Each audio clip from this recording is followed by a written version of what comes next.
The roar returns, and it's louder, sharper, and more alive than ever. The Koenigsegg Jesko Attack is not just a hypercar, it's a declaration that mechanical perfection has no finish line.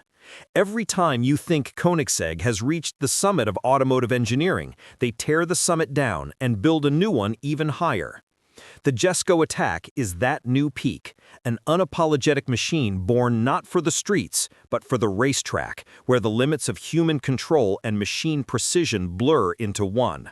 Underneath its sculpted carbon fiber body lies an engine that defies logic, a twin-turbocharged 5.0-liter V8 that can spin up to 8,500 RPM and generate up to 1,600 horsepower when running on E85 biofuel. It's not just about raw numbers, it's about how effortlessly those numbers translate into motion. Every movement, every microsecond of acceleration feels like a perfectly choreographed symphony of combustion, compression, and controlled chaos. The Jesko Attack is engineered for maximum downforce, with an enormous rear wing, complex aerodynamic tunnels, and carbon elements that manipulate air as though the car itself commands the wind. At 250 kilometers per hour, it generates more than 1,000 kilograms of downforce, pressing itself into the asphalt like a jet hugging the runway during takeoff. Inside, the Jesko is an experience unlike any other, minimalist yet technical, beautiful yet brutally efficient.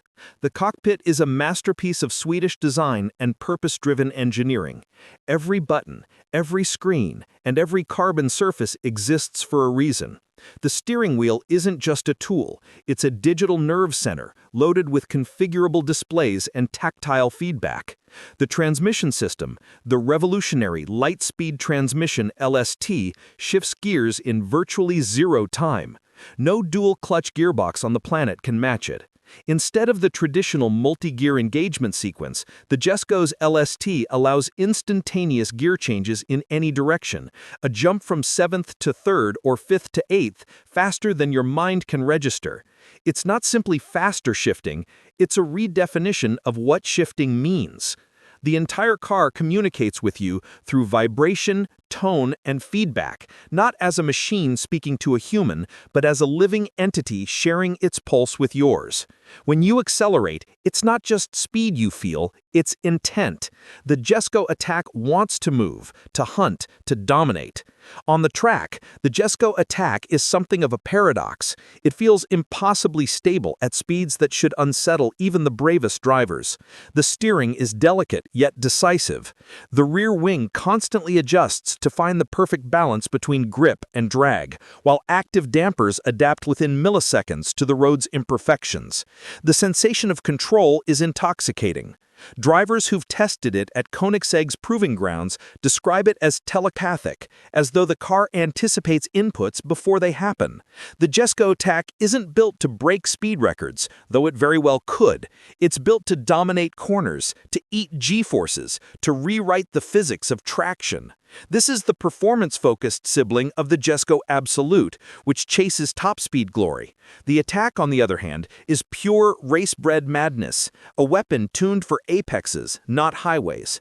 Every component, from the carbon wishbones to the titanium exhaust system, exists to shave milliseconds and add precision. Yet what truly sets the Jesko Attack apart isn't just its technology, it's its spirit. Koenigsegg is not a corporate giant with layers of bureaucracy. It's a small Swedish company with a singular vision and a relentless will to innovate. Christian von Koenigsegg himself still walks the factory floor, fine-tuning ideas, questioning conventions, and pushing his engineers to achieve what seems impossible. The Jesko is named after his father, Jesko von Koenigsegg, a man who supported Christian's dream when it was nothing more than sketches and ambition. That emotional connection gives this machine a human heart, a story that hums beneath the roar of its V8. It's a story about legacy, innovation, and obsession with perfection. When the Jesko Attack tears down a racetrack, it carries that legacy with every lap, not just as a car, but as a testament to what relentless human ingenuity can achieve when passion overrides practicality. Every piece of the Jesko Attack feels handcrafted for a singular purpose: to eliminate compromise. From its carbon fiber monocoque that's both feather-light and unbreakable, to its bespoke Michelin Pilot Sport Cup R2 tires designed to extract every ounce of grip, nothing is off the shelf. Even the smallest components, from the forged suspension arms to the titanium bolts, are developed in-house to reduce weight and maximize precision. The engineering behind this car borders on obsessive, but that's what makes Koenigsegg different. Where other automakers chase margins, Koenigsegg chases moments when car and driver transcend logic. You can sense it when you hear the Jesko Attack idle, that low, rhythmic pulse that sounds less like a car and more like a restrained animal breathing before the hunt. When it's unleashed, there's nothing quite like it. The Jesko Attack is proof that even in an era of electrification and automation, raw mechanical artistry still has a place. It stands as a defiant monument to combustion excellence, a final encore before the world transitions to silence. Yet Koenigsegg has always been ahead of its time. Even their engines are designed to adapt. The Jesko's powertrain is future-proof, capable of running on sustainable fuels without losing its character. This adaptability ensures that the show truly continues, not just for Koenigsegg, but for the spirit of high-performance engineering itself. As the car world drifts toward homogeny, the Jesko Attack reminds us that passion, danger, and beauty still belong on the road and the track. It's not just the continuation of performance, it's a revival of emotion. Every piece of carbon, every shift of the gearbox, every scream of its engine is a statement that the art of driving is not dead and that the pursuit of speed is still poetry.